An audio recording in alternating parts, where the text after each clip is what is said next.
Hello IAS aspirants. मेरी आज की वीडियो एक ऐसे टॉपिक पे है जिसमें स्टूडेंट्स अक्सर काफ़ी कंफ्यूज रहते हैं। It is how to choose an optional subject in UPSC और state PCS exams. Guys, optional subject आपकी यूपीएससी रिजल्ट में एक मेजर रोल प्ले करता है। In UPSC Civil Services Examination Mains, optional contains total 500 marks out of total 1750 marks, which is approx 28%. That is more than 1/4 part. So guys, ये बहुत important है कि आप अपना ऑप्शनल सब्जेक्ट बहुत सोच समझ कर चूज़ करें। After all, out of all the papers in exam, optional paper is the only paper जिसकी सब्जेक्ट आप चूज़ कर सकते हैं जो आपके इंटरेस्ट के अकॉर्डिंग होगा। आपने ये अक्सर देखा होगा कि ऑप्शनल सब्जेक्ट में आपको फॉरमोस्ट सजेशन यही मिलता होगा कि जिस सब्जेक्ट में आपकी इंटरेस्ट है उसे अपना ऑप्शनल रखना चाहिए।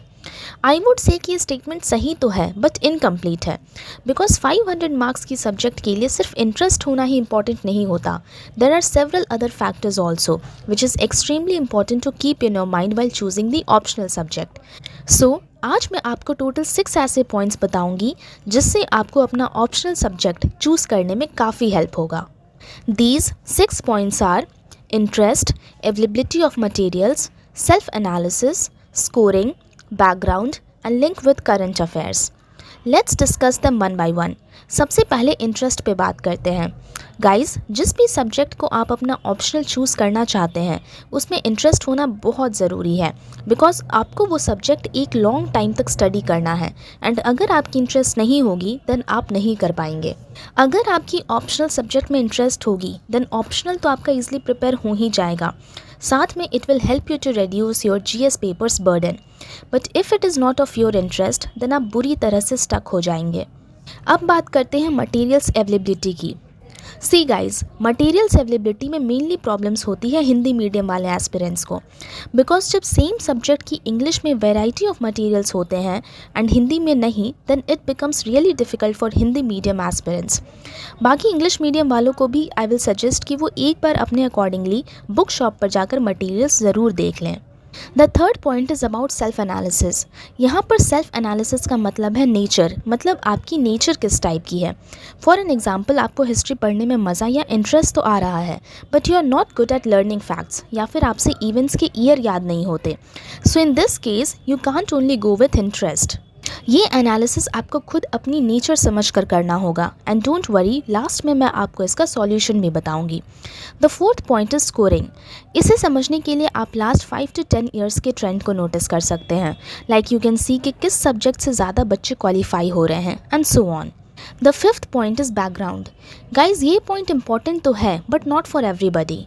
आई मीन, जैसे अगर आपने डिसाइड किया है कि आपको कोई ह्यूमैनिटी सब्जेक्ट को ऑप्शनल रखना है, सो इसके लिए बेस आप 1 to 2 मंथ्स में भी प्रिपेयर कर सकते हैं। डू नोट, मैं बेस की बात कर रही हूँ, पूरी ऑप्शनल सब्जेक्ट की नहीं। मतलब आप लाइक हिस्ट्री अगर आप ऑप्शनल रखना चाहते हैं तो उसकी बेस आप 1 से 2 महीने में प्रिपेयर कर सकते हैं एंड इसके लिए बैकग्राउंड होना मैंडेटरी नहीं है। But yes, if you want physics, chemistry, mathematics like subjects to be your optional, then इसमें आपकी बैकग्राउंड होना इंपॉर्टेंट है, बिकॉज ये सब्जेक्ट्स 1 to 2 मंथ्स में सडनली नहीं सीखे जा सकते हैं। So this depends on individual to individual.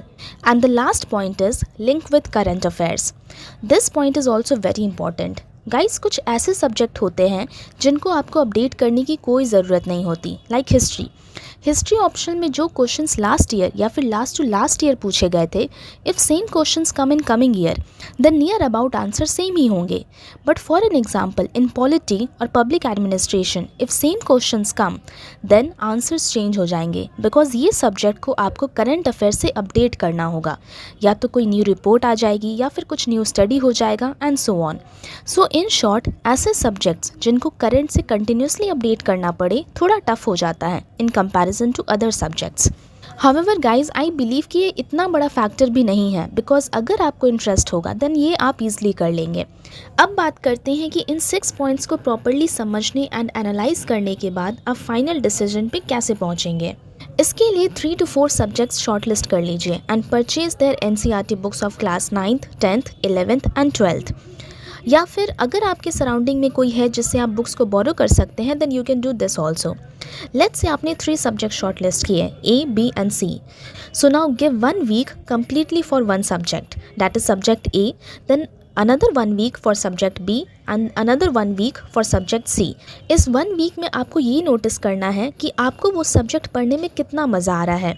Are you feeling to give extra time या फिर डेलिब्रेटली और अंडर एनी प्रेशर आपको वो पढ़ना पड़ रहा है. एंड बाकी फैक्टर्स तो आपने पहले ही देखकर ये 3 सब्जेक्ट्स को शॉर्ट लिस्ट किए होंगे. So I am pretty sure कि ये 1 मंथ वाली एक्सपेरिमेंट करने के बाद you will finally come to the conclusion. और ये कंक्लूजन आपने ऑलमोस्ट सारे फैक्टर्स को एनालाइज करने के बाद ही लिया होगा एंड ना कि randomly. So most probably it will be your right decision. Also at the end, I will like to tell you one very important point and it is that don't follow anybody blindly. जैसे कि मैंने अक्सर देखा है कि अगर आपका या आपकी कोई फ्रेंड कोई पर्टिकुलर ऑप्शनल चूज़ कर रहे हैं, then don't just flow away with the friendship and go with the same optional. It is very important to do the self-analysis. Also, I would say guys that don't even follow me also blindly. अगर आपको मेरी बात ठीक लग रही है, अगर आपको लगता है that yes आपको ये सारे प्रोसेस करने चाहिए and you should follow my words, then only go with it. So I hope आपको ये वीडियो पसंद आई होगी and you would have enjoyed watching this. Thank you.